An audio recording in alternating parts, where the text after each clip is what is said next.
Hello दोस्तों, स्वागत है आपका अपने YouTube channel genius classes by Arun sir पर। जैसा कि आप थंबनेल में देख रहे होंगे, आपका यूपी पुलिस आगामी भर्ती यूपीएसआई आरओ एआरओ यहाँ तक कि स्टेट पीसीएस लेवल तक की परीक्षा में भारतीय संविधान, हम आपको भारतीय संविधान की कुछ वीडियो प्रोवाइड कराए थे जिसमें थोड़ा बहुत हमने पढ़ाया था, फिर हमने हिंदी पढ़ाना स्टार्ट कर दिया और हमने संविधान को कर दिया बंद। अब आज से हम संविधान की कमान आपको आपके अमेठी के जाने माने चेहरे यानी कि यश चौरसिया सर जी को सौंप रहे हैं, जिसमें आप देख सकते हैं कि सिलेक्टेड जूनियर असिस्टेंट के पद पर इस समय सर जी जो है सिलेक्टेड है। और उसके बाद भी आपका रेलवे का एग्जाम कोई भी हो क्वालिफाइड कर चुके हैं, इसको इन्होंने ज्वाइन नहीं किया। उसके बाद आपका यूजीसी नेट होता है ज्योग्राफी से, उसको भी सर जी ने क्वालिफाइड किया और उसमें भी प्रोफेसर है लेकिन विद्यालय को नहीं ज्वाइन किए। लास्ट में अभी जो हाल ही में आपकी लेखपाल की भर्ती हुई उसमें भी सर जी का सिलेक्शन हुआ और फुल, लेकिन उसको भी इन्होंने ज्वाइन नहीं किया। तो प्रेजेंट टाइम में सर जी सिलेक्टेड है जूनियर असिस्टेंट के पद पर। आज से आपको ये संविधान एक बहुत ही अच्छे ढंग से पढ़ाएंगे, जिसमें आप सभी को एकदम बेसिक लेवल से लेके चलेंगे और पूरा हाई लेवल तक। तो आप सभी को YouTube चैनल के माध्यम से ये सारी वीडियो प्रोवाइड होती रहेंगी। तो आप सभी लोग सर जी के प्रति प्यार और मनोभाव बना के रखिएगा। मिलते हैं सर जी से। आइए सर जी, आपका जो है परिचय कराते हैं, फिर आपको ये जो है आज से ही पढ़ाना स्टार्ट करेंगे। बहुत बहुत स्वागत है आपका चैनल पर। तो आज सर जी को देख सकते हैं, अमेठी के एकदम जाने माने चेहरे। कोई भी क्लास, कोई भी कोचिंग ऐसे नहीं होगी जहां पर आपने सर जी को देखा नहीं होगा। जैसे ही आप यूट्यूब पे देखेंगे वैसे ही सर जी को पहचान जाएंगे। तो इस समय एक सिलेक्टेड पर्सन से आप संविधान पढ़ने जा रहे हैं। उम्मीद है आपको बहुत अच्छा लगेगा और समझ में आएगा। सर जी कंटिन्यू करिए।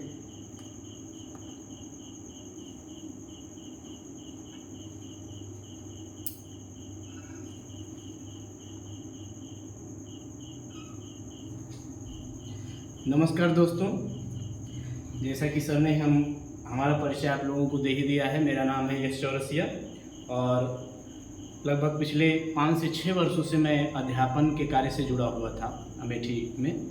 और इसके बाद कई सारी सफलताएं हमारे हाथ लगी और जिनमें से वर्तमान समय में मैं जूनियर असिस्टेंट के पद पर चयनित भी हूँ। बाकी जो हमारा परिचय था अरुण सर ने आप लोगों को दे दिया और यहाँ पर हमें जो दायित्व मिला है वो संविधान आप लोगों को पढ़ाने के लिए मिला हुआ है। ठीक है, तो हम लोग आज से संविधान यानी या राज्य व्यवस्था पर चर्चा करेंगे। ठीक है, तो बहुत ज़्यादा भूमिका न बनाते हुए आगे बहुत सारी बातें हमसे संबंधित और इस संस्थान से संबंधित जो बातें होंगी उसको हम आगे वीडियो में चर्चा करेंगे, क्योंकि वीडियो बहुत ज़्यादा लंबा हो जाएगा। ठीक है, तो आज हम लोग शुरू करने वाले हैं संविधान।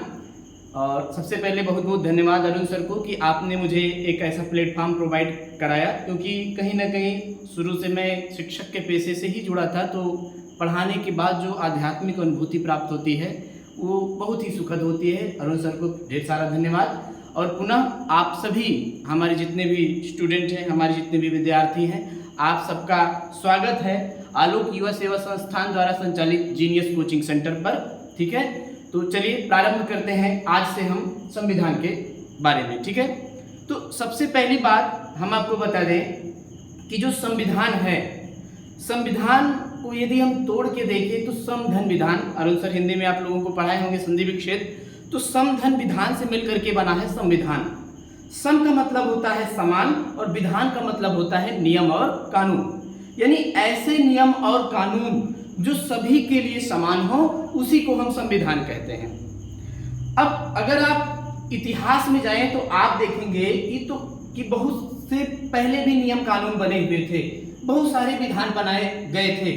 भारत के संदर्भ में बात करें तो भारत का पहला विधि निर्माता जो है वो हमारे मनु जी को माना जाता है। उसके बाद चाणक्य आए, बहुत सारे लोग आए जिन्होंने कई सारे विधानों की रचना की, नियम और कानून बनाए। परंतु उन सभी नियमों और कानूनों के संग्रह को हम विधान ही कहते थे, संविधान नहीं कहते थे।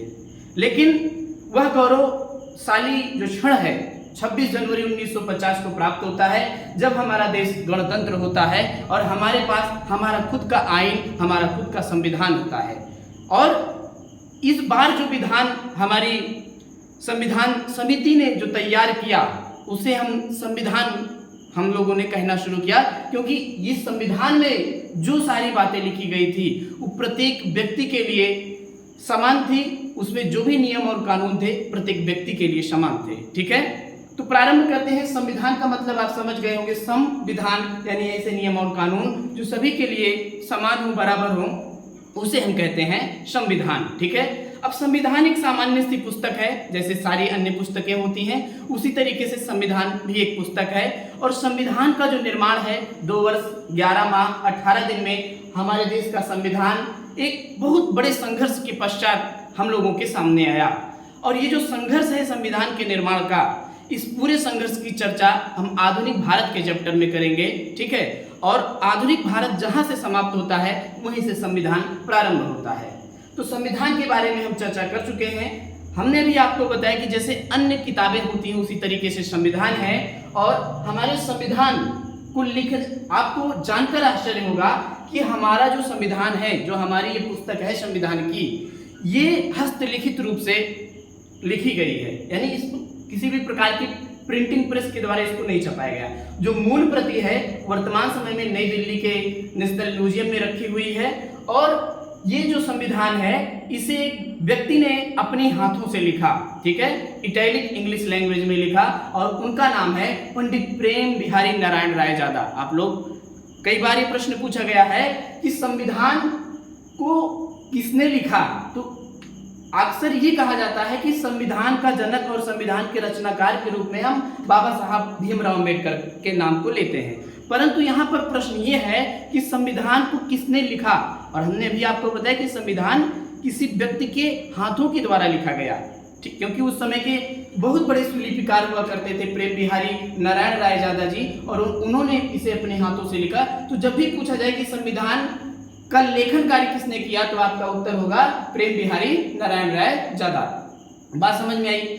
अब किताब को बहुत अच्छी तरीके से चित्रित किया गया, सजाया गया। तो एक बार और भी क्वेश्चन पूछा गया है कि हमारे देश का जो संविधान है, जो पुस्तक है, उस पर चित्रकारी का कार्य किसने किया। तो उस समय के जाने माने कलाकार, जाने माने चित्रकार नंदलाल बोस जी थे। ठीक है, तो नंदलाल बोस तरीके अन्य चित्रकारों ने हमारे संविधान को चित्रित किया और अपने हाथ से लिखने का कार्य प्रेम बिहारी नारायण रायजादा ने किया। ठीक है, अब जब इस पुस्तक को आप ओपन करेंगे, ठीक है, जैसे सामान्य कोई भी किताब आप खोलते हैं तो आपको पहले पृष्ठ पर क्या लिखा हुआ मिलता है, उद्देश्य का, या उद्देश्य या प्राकथन या प्रस्तावना या प्रियम्बल, कोई भी उसको आप नाम दे सकते हैं। ठीक है, तो जैसे ही आप किताब का पहला पन्ना खोलेंगे, सबसे आगे उस पुस्तक का सबसे पहला हिस्सा जो आएगा वो होगा प्रस्तावना का, यानी कि यहीं से हमारे संविधान का प्रारंभ होता है। तो आइए हम देखते हैं अपने प्रस्तावना के संदर्भ में। ठीक है, ये सर जी, चलिए ठीक है, थोड़ी सी टेक्निकल प्रॉब्लम हो जाती है क्योंकि अभी हम नए हैं, तो उसके लिए हम क्षमा चाहते हैं। तो यहां पर आपको स्क्रीन पर दिख रहा होगा भारत के संविधान का प्रस्तावना। ठीक है, अब देखिए भारत का जो संविधान है, जैसे ही आप पहले पेज पर जाएंगे, पहला पेज आपको सबसे पहले ये मिलेगा। अन्य किताबों की तरह यहां भी इस किताब में जो है प्रस्तावना सबसे पहले आपको मिलेगा। अब प्रस्तावना क्या होता है? प्रस्तावना यहां पर हम लिख देते हैं इसके जितने भी नाम है, जैसे कि आप लोगों को पता है प्रस्तावना, या इसी का दूसरा नाम है उद्देशिका। उद्देशिका अंग्रेजी में इसको बोलते हैं प्रियम्बल। अंग्रेजी में क्या बोलते हैं? इसे प्रियम्बल बोलते हैं। ठीक है, तो प्रस्तावना सामान्य सी बात है, जो प्रस्तावना किसी किताब की होती है उसमें उस किताब में क्या बातें लिखी गई हैं, उस किताब को छापने के क्या उद्देश्य हैं, और उस किताब के निहितार्थ क्या है, और उस किताब का सारांश क्या है, यही उस पूरी किताब का निचोड़ एक स्थान पर लिखा हुआ होता है। उसी तरीके से हमारे संविधान निर्माता संविधान के माध्यम से हमारे देश में किस तरह के उच्च आदर्शों को स्थापित करना चाहते थे, हमारे देश का भविष्य कैसा होगा, हमारे देश का अतीत कैसा था और हमारे देश का वर्तमान कैसा है, ये सारे बातों का उत्तर आपको संविधान की प्रस्तावना में मिल जाएगा। इसीलिए प्रस्तावना को कहा जाता है संविधान की कुंजी। ठीक है, प्रस्तावना को भारतीय संविधान की कुंजी कहा जाता है। तो सबसे पहले शुरू करते हैं हम कुछ विशेष विद्वानों ने इसके लिए कुछ कोट लिखे हैं जो प्रश्न विभिन्न परीक्षाओं में पूछे भी गए हैं, और यहीं से शुरुआत करेंगे तो आपको इसके महत्व के बारे में भी जानकारी होगी। ठीक है, तो सबसे पहली बात, एक बहुत बड़े विद्वान हैं, इन विद्वान का नाम है NN Palkhivala. NN Palkhivala. NN Palkhivala. NN Palkhivala ने भारतीय संविधान की प्रस्तावना को क्या बोला? इन्होंने कहा कि प्रस्तावना भारतीय संविधान का परिचय पत्र है। प्रस्तावना क्या है? भारतीय संविधान का परिचय पत्र है। मतलब NN पालकीवाला जी कहते हैं कि preamble is identity of a constitution, यानी हमारे संविधान का परिचय पत्र है प्रस्तावना। यानी प्रस्तावना मात्र के पढ़ लेने से, प्रस्तावना मात्र के दर्शन कर लेने से आपको पूरे संविधान की एक झलक मिल जाएगी। ठीक है, बहुत ही इंपॉर्टेंट प्रश्न है। जब भी आपसे पूछा जाए कि भारतीय संविधान में प्रस्तावना को परिचय पत्र किसने कहा, तो परिचय पत्र यानी आइडेंटिटी NN पालकीवाला ने कहा। ठीक है, एक और विद्वान है, इन विद्वान का नाम है ठाकुर भार्गव प्रसाद। ठाकुर भार्गव प्रसाद। ठाकुर भार्गव प्रसाद जी कहते हैं कि प्रस्तावना भारतीय संविधान की आत्मा है। प्रस्तावना भारतीय संविधान की आत्मा है। इंपॉर्टेंट प्रश्न है आप लोगों के लिए, दिमाग में रखिएगा। जब भी प्रश्न में आए कि प्रस्तावना को भारतीय संविधान की आत्मा किसने कहा, तो आत्मा ठाकुर भार्गव प्रसाद ने कहा। इसके बाद न्यायमूर्ति हिदायतुल्ला, इनके बारे में जब हम आपको सुप्रीम कोर्ट के बारे में पढ़ाएंगे तो एक बहुत बड़े संविधानविद हैं और जो कि हमारे यहाँ के जस्टिस भी रहे हुए हैं। इन्होंने बोला है मूल आत्मा। ठीक है, मूल आत्मा, यानी इन्होंने कहा कि प्रस्तावना भारतीय संविधान की मूल आत्मा है। ठीक है, ये तीन, पालकीवाला, भार्गव प्रसाद और हिदायतुल्ला, ये तीन लोग जो हैं अक्सर विभिन्न परीक्षाओं में पूछे जाते रहते हैं, और लगभग जो बच्चे एग्जाम दिए होंगे उन सारे बच्चों को ये चीज तो जरूर मिल गई होगी, इनका नाम अवश्य मिल गया होगा। इनका नाम है KM Munshi. KM Munshi. KM Munshi, ये मोस्ट इंपॉर्टेंट है आप लोगों के लिए, विभिन्न एग्जामों में पूछा गया है। KM मुंशी जी कहते हैं प्रस्तावना भारतीय संविधान की जन्म कुंडली है। कई बार पूछा गया है, मोस्ट इंपॉर्टेंट है। इसको मैं डबल इन्वर्टेड कामा में इसीलिए कर दे रहा हूं। जब भी आपसे प्रश्न पूछा जाए कि किसने प्रस्तावना को भारतीय संविधान की जन्म कुंडली कहा है, तो आपका उत्तर होगा KM मुंशी। तो KM मुंशी जी कहते हैं कि preamble is a political horoscope. इन्होंने बताया कि जो प्रस्तावना है भारतीय संविधान की जन्म कुंडली है। यानी कि इतने बड़े बड़े विद्वानों ने प्रस्तावना के संदर्भ में इतनी बड़ी बड़ी बातें की है, तो निसंदेह इसमें कुछ खास बात तो जरूर होगी। ठीक है, तो आखिर इसमें क्या खास बात है, उस खास बात को हम लोग जानने का प्रयास करते हैं। ठीक है,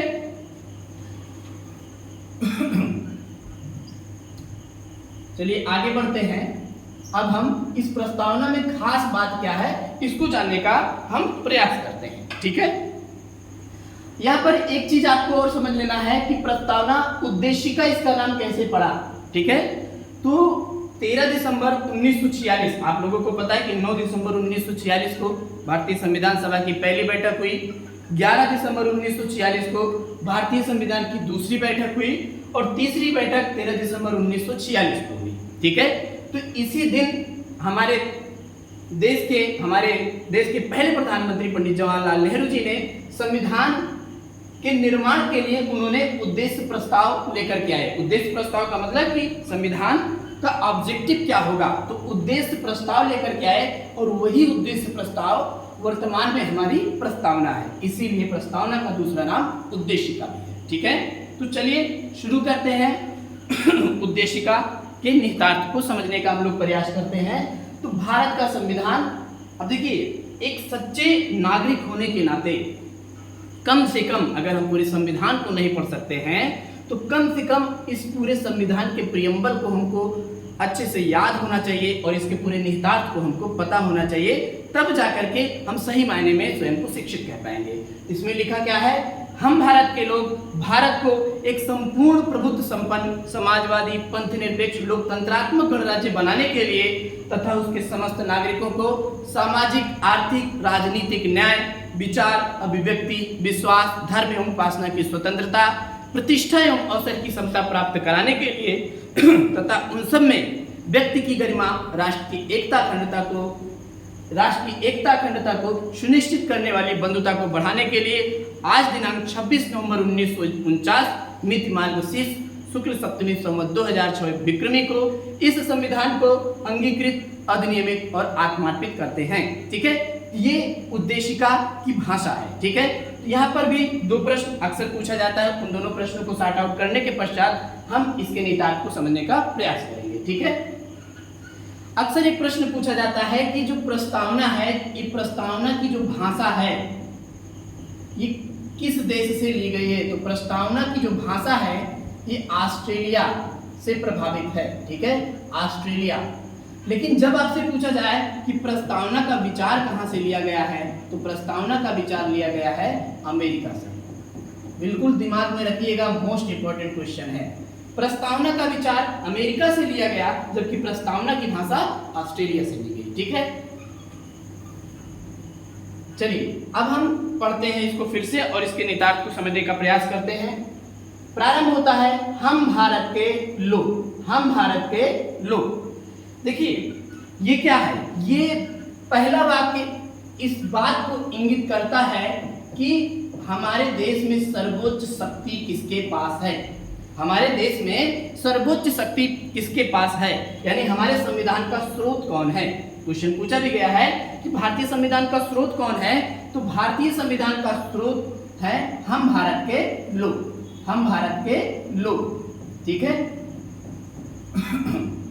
हम भारत के लोग।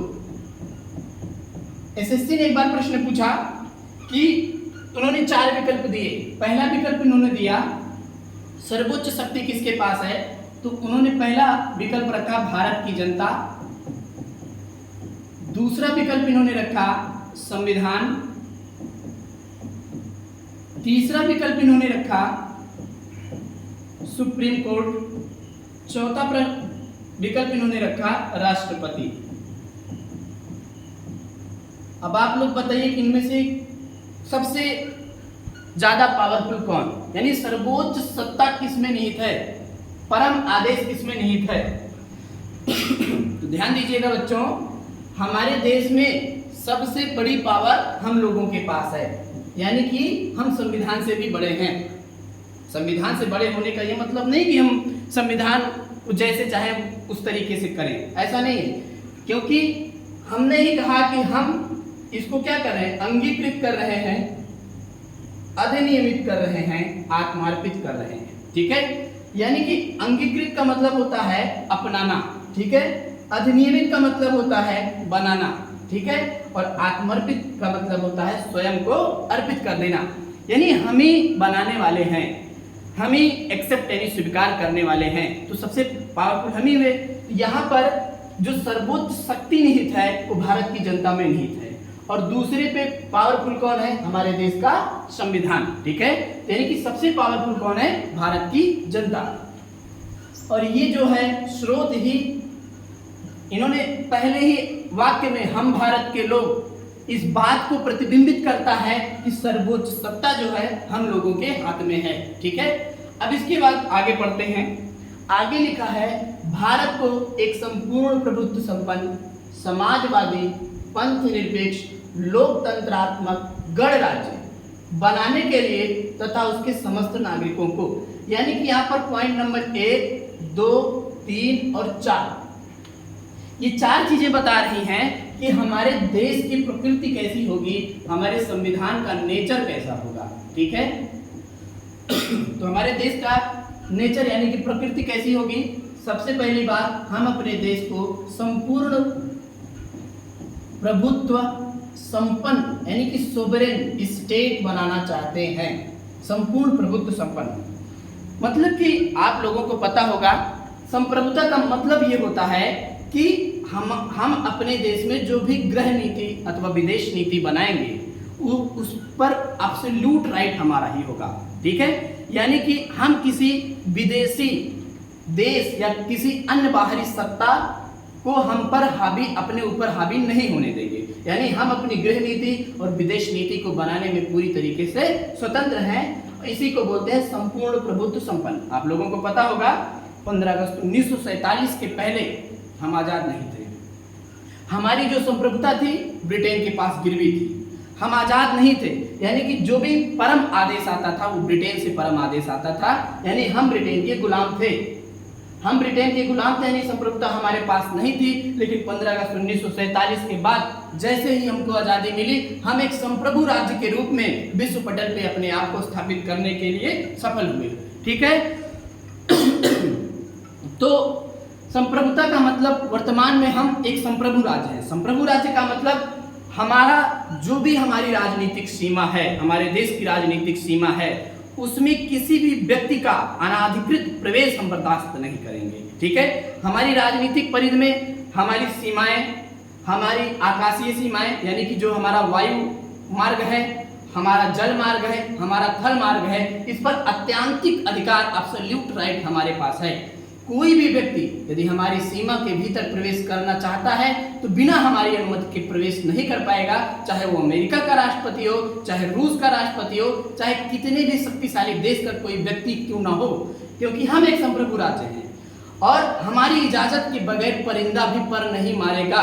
और अगर कोई भी इस प्रकार का दुस्साहस करेगा तो एपीजे अब्दुल कलाम के द्वारा बनाई गई, हमारे भूतपूर्व राष्ट्रपति के द्वारा बनाई गई बहुत सारी मिसाइलें और हमारी सशस्त्र सेनाएं उनका डट कर सामना करने के लिए तैयार हैं। हम बिना किसी अनुमति के अगर कोई हमारी सीमा, चाहे जल मार्ग हो, चाहे थल मार्ग हो, चाहे वायु मार्ग हो, किसी मार्ग से अगर वो अनाधिकृत प्रवेश करता है तो हम तुरंत ठोक देंगे और कोई चू से पू भी नहीं कर पाएगा। किसी की औकात नहीं है कि हमको आंख हमारी तरफ उठा के देख ले, क्योंकि हम तुरंत बताएंगे कि ये हमारी संप्रभुता है और हमारी अनुमति के बगैर आपकी औकात कैसे हुई हमारी सीमा में प्रवेश करने की। ठीक है, तो संप्रभुता का आशय आप लोग समझ चुके होंगे कि हमारी बिना अनुमति के कोई भी व्यक्ति प्रवेश नहीं कर पाएगा हमारे जल, थल और वायु मार्ग में। और साथ ही साथ हम अपनी गृह नीति, अपनी विदेश नीति को बनाने में पूरी तरीके से स्वतंत्र होंगे। कोई भी बाहरी सत्ता का हस्तक्षेप हम बर्दाश्त नहीं करेंगे। ठीक है, तो ये है संप्रभुता। इसके बाद है समाजवाद, यानी कि हम अपने देश को एक समाजवादी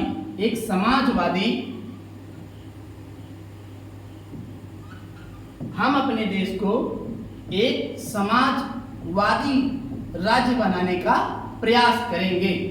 ठीक है, समाजवाद का मतलब होता है जो सबका है वो समाजवाद है, जो व्यक्ति विशेष का है वो पूंजीवाद है। समाजवाद का मतलब हुआ कि हमारे देश में जितने भी संसाधन हैं उन सभी संसाधनों पर अधिकार हम सभी का होगा। किसका होगा? हम भारत के लोगों का होगा। कोई भी व्यक्ति संपूर्ण संसाधनों का अकेला मालिक नहीं बनेगा। किसी भी व्यक्ति के पास धन का एक संकेंद्रीकरण नहीं होने पाएगा। ऐसा नहीं कि कोई व्यक्ति अमीर हो रहा है तो अमीर होता चला जाए, कोई गरीब है तो गरीब होता चला जाए। अगर कोई भी व्यक्ति अमीर हो रहा है तो भारत सरकार क्या करेगी? उनके पैसे को टैक्स के माध्यम से या अन्य किसी माध्यम से वसूल करेगी और वसूल करने के बाद पश्चात उसको गरीबों में बांट देगी। ठीक है, गरीबों में कैसे बांटेगी? लोक कल्याणकारी योजनाओं के माध्यम से। जैसे कि आपको पता है कि वर्तमान समय में जो भी टैक्स, जो भी कर आते हैं वो सभी करों को जो है निःशुल्क खाद्य सुरक्षा अधिनियम के माध्यम से, निःशुल्क शिक्षा के माध्यम से गरीबों में, वंचितों में बांट दिया जाता है। इसी को बोलते हैं समाजवाद। ठीक है, इसके बाद है पंथ निरपेक्ष। इसके बाद है तीसरा पॉइंट है पंथ निरपेक्ष।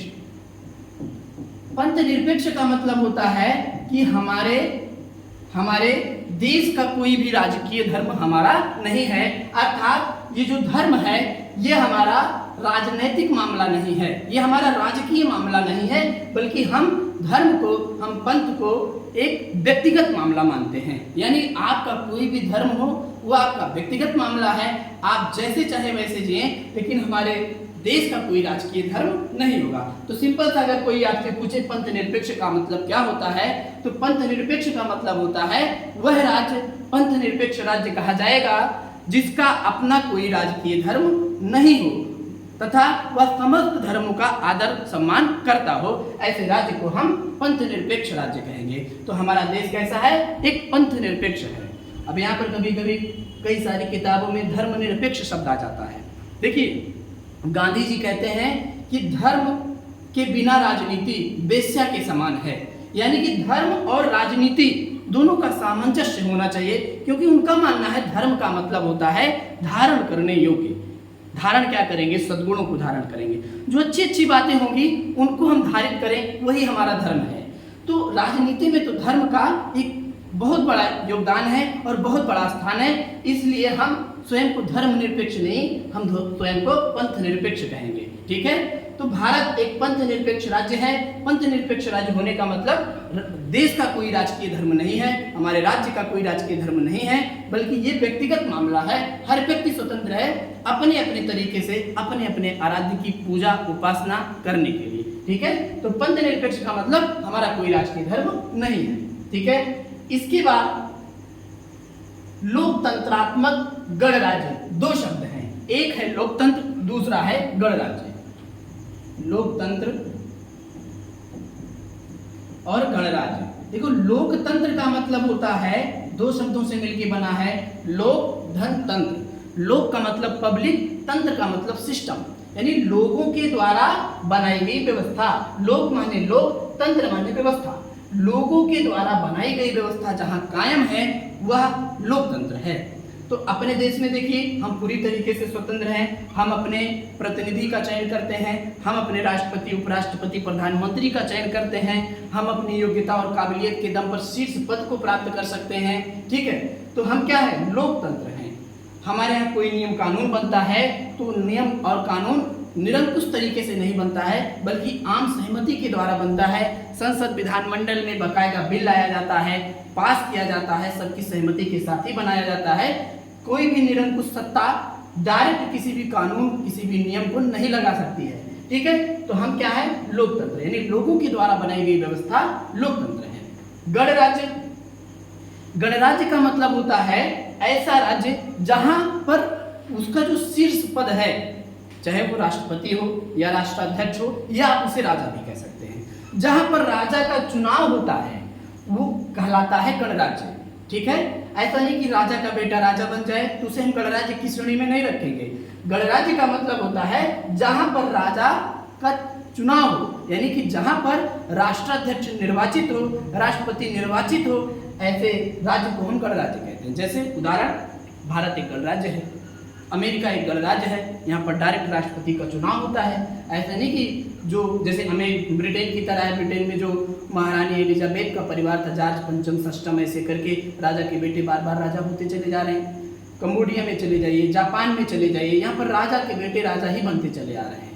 लेकिन ऐसा नहीं, वो गणराज्य नहीं है, ऐसा वो जो है गणराज्य नहीं होंगे। जहां पर राजा का चुनाव होगा वही होगा गणराज्य। ठीक है, तो गणराज्य का मतलब ये होगा जहां पर राष्ट्राध्यक्ष अथवा राष्ट्रपति का पद जो है वो निर्वाचित हो, वंशानुगत ना हो, ऐसे राज्य को हम गणराज्य की श्रेणी में रखेंगे। ठीक है, इसके बाद आगे बढ़ते हैं। तो आगे आप देखेंगे आगे आप देखेंगे यहाँ पर न्याय की बात की गई है। न्याय कैसी न्याय? सामाजिक, आर्थिक और राजनीतिक न्याय। तीन प्रकार के न्याय की बात की गई है, यानी कि हमारे देश में तीन प्रकार के न्याय को स्थापित करने की बात की गई है। पहला न्याय है सामाजिक न्याय, दूसरा है आर्थिक न्याय और तीसरा है राजनीतिक न्याय। राजनीतिक न्याय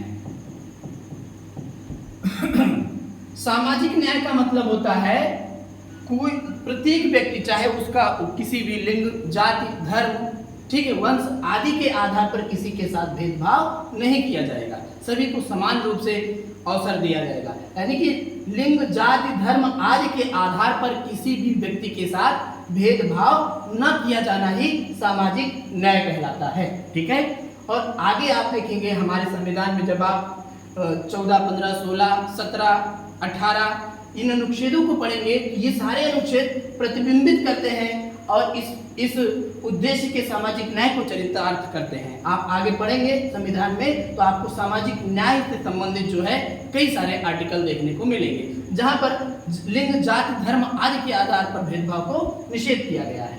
इसके बाद है आर्थिक न्याय।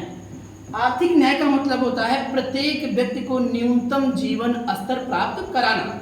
न्यूनतम जीवन स्तर का मतलब ये होता है कि हमारी जो मूलभूत आवश्यकता है, रोटी, कपड़ा, मकान, शिक्षा और स्वास्थ्य, इन 5 मूलभूत आवश्यकताओं से किसी भी व्यक्ति को वंचित नहीं किया जाएगा, चाहे वो संसाधन संपन्न हो अथवा संसाधन से रहित हो। ठीक है, कोई गरीब है, मम्मी पापा नहीं है, तो ऐसा नहीं, उसको भी आर्थिक न्याय प्रदान किया जाएगा। और इसको आप देखेंगे कि हमारे देश में निःशुल्क शिक्षा, कई सारे प्राथमिक विद्यालय, जूनियर विद्यालय यानी कि डिग्री कॉलेज स्तर तक की जो सरकारी कॉलेज खोले गए, जहाँ पर आपको निःशुल्क शिक्षा, आप चाहे कुछ भी ना करते हो, आपको निःशुल्क वर्तमान में खाद्य सुरक्षा के तहत भोजन मिल रहा है। तो आर्थिक न्याय का मतलब जो न्यूनतम जीवन स्तर है वो आपको सरकार मुहैया कराएगी। इसके बाद है राजनीतिक न्याय। राजनीतिक न्याय का मतलब होता है चुने जाने का अधिकार।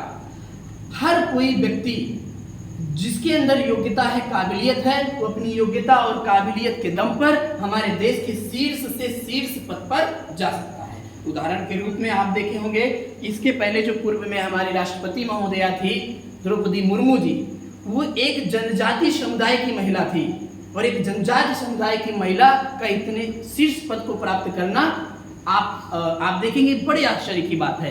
परंतु ये संविधान की देन है कि उस वर्ग की जो महिला है हमारे देश के शीर्ष पद को धारण करती है, और ये राजनीतिक न्याय को प्रतिबिंबित करता है, ये राजनीतिक न्याय को चरितार्थ करता है कि हमारे देश में कोई भी व्यक्ति अपनी योग्यता और काबिलियत के दम पर शीर्ष पद को प्राप्त कर सकता है। ठीक है, अब इसके बाद हम देखेंगे राजनीतिक न्याय। इसके बाद कुछ स्वतंत्रताओं की बात की गई है, जिसमें विचार की स्वतंत्रता, अभिव्यक्ति, विश्वास, धर्म और उपासना की स्वतंत्रता। विचार की स्वतंत्रता का मतलब आप किसी भी कोई भी वैचारिक कुछ भी विचार यदि आपके भीतर आता है, कोई भी थाट आता है, तो आप पूरी तरीके से स्वतंत्र हैं अपने विचारों को प्रस्तुत करने के लिए, उसको अभिव्यक्त करने के लिए, यानी आपको अभिव्यक्ति की आज़ादी दी गई है। अगर आपके मन में कोई विचार आता है, कैसे भी आता है, हालांकि वो देश के संविधान के विरुद्ध ना हो, ठीक है, तो आप हर प्रकार के विचार को अभिव्यक्त कर सकते हैं, कुछ भी सोच सकते हैं, कुछ भी लिख सकते हैं, किताब लिख सकते हैं, ठीक है, या किसी भी माध्यम से आप अपने विचारों को प्रसारित कर सकते हैं। आपके विश्वास को पूरी स्वतंत्रता है। आप चाहे ईश्वर को माने, आप चाहे ईश्वर को ना माने, आस्तिक हो, नास्तिक हो, हिंदू हो, मुसलमान हो, या कोई भी धर्म के अलावा आप नया धर्म शुरू करना चाहते हो, आप किसी भी तरीके से आप किसी व्यक्ति को अपना आराध्य बनाना चाहते हो, वस्तु को आराध्य बनाना चाहते हो, तो आप अपने ढंग से आप अपने विश्वास को पूरी तरीके से आज़ादी के साथ उसका चयन कर सकते हैं। ठीक है, तो विश्वास का मतलब आपका जो भी धर्म है, आपकी जो भी भावना है, विश्वास है, उस पर आप पूरी तरीके से स्वतंत्र हैं। धर्म और उपासना की स्वतंत्रता, यानी कि आप किसी भी धर्म को मानने वाले व्यक्ति क्यों ना हो, आपको पूरी आज़ादी है। आप हिंदू, मुसलमान, सिख, ईसाई कुछ भी हो, आप उस धर्म को मान सकते हैं और उस धर्म की उपासना यानी पूजा पद्धति जो भी जैसी भी हो उसका आप जो है अनुसरण कर सकते हैं, आपको ये पूरी आज़ादी है। इसके बाद हम देखते हैं समता की बात की गई है, प्रतिष्ठा और अवसर की समता, यानी कि प्रत्येक व्यक्ति की अपनी एक डिग्निटी है, ठीक है, और अवसर, प्रत्येक व्यक्ति को अवसर दिया जाएगा, यानी हर व्यक्ति, गांधी जी कहते हैं कि जो मनुष्य है वो साधन नहीं है, वो साध्य है। साध्य होने का मतलब मनुष्य प्रयोग करने के लिए पैदा हुआ है, प्रयोग होने के लिए नहीं पैदा हुआ है। ठीक है, यानी कि हर व्यक्ति की अपनी एक गरिमा है, अपनी एक डिग्निटी है, तो हर व्यक्ति की डिग्निटी और गरिमा का ख्याल रखा जाएगा और प्रत्येक व्यक्ति को अवसर दिया जाएगा, उसका जो भी सामाजिक, आर्थिक, राजनीतिक पृष्ठभूमि जैसी भी रही हो, उसको आगे बढ़ने का पूरा अवसर प्रदान किया जाएगा प्राप्त करने के लिए, तथा उन सब में व्यक्ति की गरिमा, राष्ट्र की एकता और अखंडता को सुनिश्चित करने वाली, यानी कि प्रत्येक व्यक्ति को उसकी डिग्निटी का एहसास दिलाया जाएगा। हर व्यक्ति को उसकी आज़ादी का और उसकी जो प्रतिष्ठा है उसको प्राप्त कराया जाएगा। आप कहने का मतलब हमारे देश में चाहे राजा भोज की जितनी कीमत गंगू तेली की उतनी ही कीमत है। हमारे देश में अंबानी की जितनी कीमत यश चौरसिया की उतनी ही कीमत है। बात समझ में आई? यानी अगर हम किसी भी प्रकार का अपराध करते हैं तो अपराध की जो सजा अंबानी को मिलेगी वही सजा हमें भी प्राप्त होगी। इस आधार पर भेदभाव नहीं किया जाएगा कि आप एशिया की सबसे बड़ी बहुत अमीर आदमी हैं, ठीक है, इस आधार पर आपके साथ भेदभाव नहीं किया जाएगा।